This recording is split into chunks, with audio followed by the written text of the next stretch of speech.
ام المومنین حضرت حفصہ کے والد گرامی حضرت عمر فاروق چھٹے سال نبوت میں نور اسلام سے بہرہ ہوئے اور اسی دوران ان کے تمام اہل خانہ اس دولت سے سرفراز ہوئے۔ حضرت حفصہ بنت عمر ابن خطاب اس منزل میں قدم رکھ چکی تھی جبکہ شادی کر دینی چاہیے۔ بیٹی کے رشتے کے لیے ان کی نظر انتخاب حضرت خنیس بن حذافہ پر پڑی اور دونوں کی شادی کر دی گئی۔ وہ ہنسی خوشی زندگی کے دن گزارنے لگے۔ اسلام اور کفر کی پہلی مد بھیڑ میدان بدر میں ہوئی اور اسی دوران رمضان المبارک کی 17 تاریخ اور 2 ہجری تھا۔ اس غزوہ میں حضرت حفصہ بنت عمر کے شوہر آپ شہید ہو گئے۔ جب حضرت حفصہ اپنے خاوند کی رفاقت اور محبت سے محروم ہوئیں اور بیوگی کی چادر اوڑھی تو اس وقت ان کی عمر 21 سال تھی۔ جب عدت کی مدت ختم ہوئی تو لا محال اپنی جوان بیٹی کے عقد کی فکر ان کے والد گرامی حضرت عمر فاروق کو ستانے لگی۔ تمنا تھی کہ جلد سے جلد ان کا گھر دوبارہ آباد ہو جائے اور وہ اس تلاش میں تھے کہ کوئی پر اعتماد انسان مل جائے۔ ان کے خیال میں حضرت عثمان غنی آئے اور خیال تھا کہ عثمان غنی سے بات کرنی چاہیے۔ اسی خیال کے آتے ہی ان کے دل و دماغ میں اطمینان کی لہر دوڑ گئی۔ پھر وہ حضرت عثمان کے گھر کی طرف چل پڑے اور وہ اس وقت گھر پر تھے اور بڑی محبت کے ساتھ حضرت عمر فاروق کو ملے۔ آپ نے فرمایا میں ایک غرض لے کر تمہارے پاس آیا ہوں۔ گفتگو کا جب آغاز ہوا تو حضرت عثمان نے فرمایا کہ آپ فرمائیے کیا کہنا چاہتے ہیں۔ فرمایا تم جانتے ہو کہ حضرت حفصہ بیوہ ہو چکی ہیں اور میں چاہتا ہوں کہ تم ان سے شادی کر لو۔ حضرت عثمان غنی نے فرمایا کہ مجھے سوچنے کے لیے کچھ وقت چاہیے۔ حضرت عمر فاروق نے یہ سوچ کر اطمینان کر لیا کہ عمر فاروق نے جو بات کی ہے تو اس پر حضرت عثمان غنی کوئی اچھا ہی جواب دیں گے۔ تو کچھ دنوں کے بعد حضرت عثمان غنی نے فرمایا کہ فی الحال میرا نکاح کرنے کا کوئی ارادہ نہیں۔ یہ جواب حضرت عمر فاروق کی توقع کے خلاف تھا۔ پھر وہ حضرت ابوبکر صدیق کے گھر کی طرف چل پڑے اور دونوں دوست بڑے پیار اور محبت سے ملے۔ تھوڑی دیر میں حضور نبی کریم کے ذکر سے سکون حاصل کرتے رہے۔ پھر حضرت ابوبکر نے کہا عمر کس کام سے آئے ہو؟ تو انہوں نے جواب دیا کہ اے ابوبکر تم جانتے ہو کہ میری بیٹی حفصہ بیوہ ہے۔ تو آپ نے فرمایا بالکل میں جانتا ہوں، تم اس کو اپنے عقد میں لے لو۔ حضرت عمر فاروق نے جب کہا تو حضرت ابوبکر صدیق کا چہرہ دیکھنے لگے اور کان ان کی آواز سننے کے لیے منتظر تھے کہ یہ کیا جواب دیتے ہیں، مگر انہوں نے اس بات کو کوئی جواب نہ دیا اور اسی طرح خاموشی میں کچھ وقت گزر گیا۔ پھر حضرت عمر فاروق اٹھ کر چلے گئے۔ انہیں اپنے دوست اور دینی بھائی حضرت ابوبکر صدیق کی خاموشی پر سخت تعجب تھا۔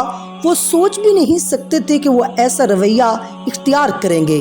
دماغ سوچوں کے ہجوم میں گم ہونے لگا اور نظروں کے سامنے اور کئی چہرے گھومنے لگے۔ وہ سوچ رہے تھے کہ اب کون ہے جس سے حفصہ کی بات کی جائے۔ بیٹی کے مستقبل نے انہیں سوچوں کو گہرے پانیوں میں اتار رکھا تھا۔ ایک دن وہ بارگاہ نبوی میں حاضر ہوئے اور عرض کی آقا یا رسول اللہ میں نے حفصہ سے شادی کے لیے عثمان سے کہا تو انہوں نے انکار کر دیا۔ ابو بکر سے کہا تو وہ خاموش ہو گئے۔ اپنی مراد کی وجہ جان کر حضور نبی کریم نے فرمایا فکر نہ کرو، حفصہ کی شادی اس شخص کے ساتھ ہوگی جو ابو بکر اور عثمان سے بھی افضل ہے، اور عثمان کی شادی اس خاتون سے ہوگی جو حفصہ سے بہتر ہے۔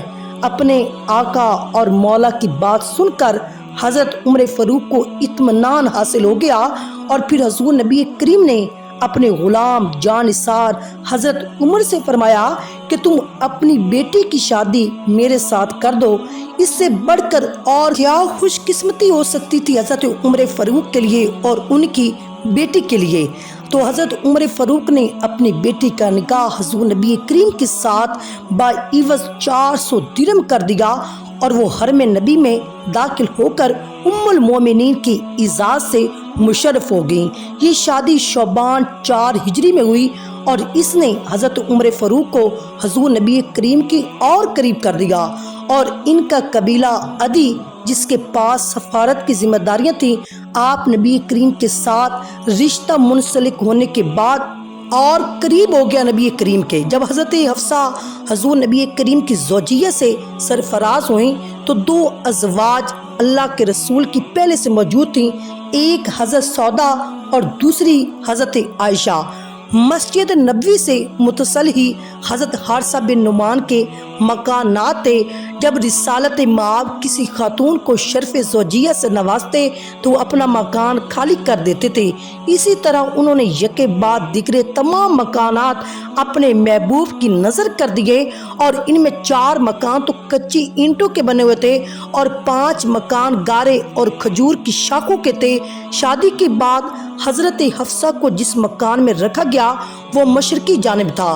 حضرات شیخین کے باہمی قریبی تعلقات کی وجہ سے امہات المومنین حضرت عائشہ صدیقہ اور حضرت حفصہ کی آپس میں بہت گہری دوستی تھی اور وہ ایک دوسرے کے بہت قریب تھیں۔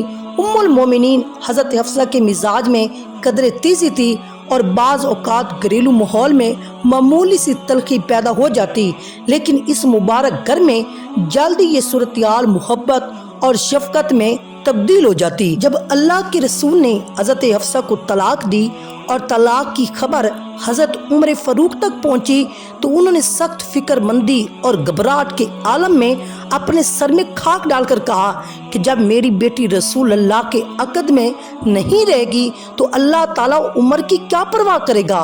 حضرت عمر کا یہ رد عمل ان کی کمال عاجزی انکساری کے ساتھ محبت رسول کو بھی ظاہر کرتا ہے۔ حضرت عمر اپنی تمام تر جرأت اور حوصلہ مندی کے باوجود بہت فکر مند ہوئے کہ یہ رشتہ نہ رہا تو خدا معلوم کیا بنے گا۔